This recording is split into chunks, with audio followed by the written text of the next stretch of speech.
Your residential units are the units that you are developing, but your intention is to sell them to reduce debt, or to, for whatever reason, you just want to sell them after you develop them.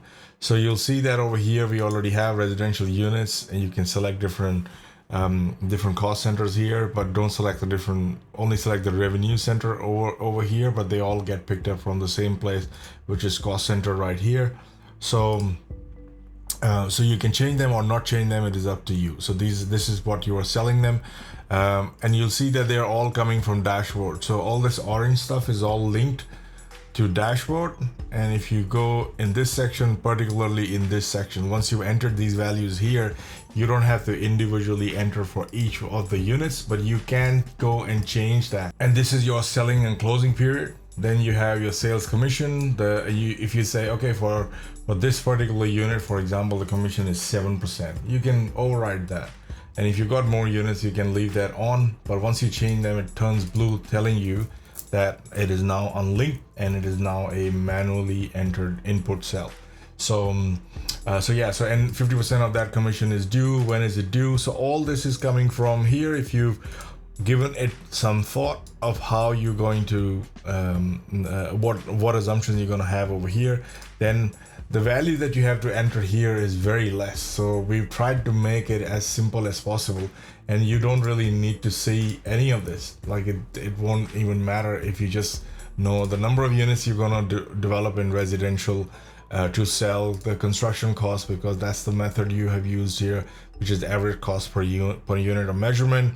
Net saleable area per unit, you'll put the saleable area here, but then extra built area would go here, but it has to be done per unit. For example, I might build a house that's 50 squares or 200 square meters, but the actual saleable area in that, especially when I'm using a net saleable area per meter square per unit square rate, that means I built a town. I'll give you an example, a real life example. 150 square meters is your big townhouse, but the actual saleable area, which is used to calculate the selling price of it, is actually the livable area. That does not include private open space, does not include garage, and that could be 120 out of the 150.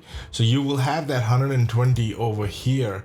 So I could make that 100 over here, make that 20, and then I have extra 20 or extra 40, for example, in garage and private open space that I am building, but the square meter rate only is applicable to this section here, and that is the main reason we have that in two separate ways. But the actual built area would include even because you have to build the garage, you have to build the private open space with it. So all those things have to be here. So, and if you need to change that, so instead of 50, it's going to be 25, change it to 25. If you want to change that for that particular unit, you can change that. If everything that you've entered here is fine, then you do not have to touch any of the orange cells. They are exactly the same as what you've selected there. So this is some extra details for you. This is the deviation. You don't have to worry about it. This is for our calculations.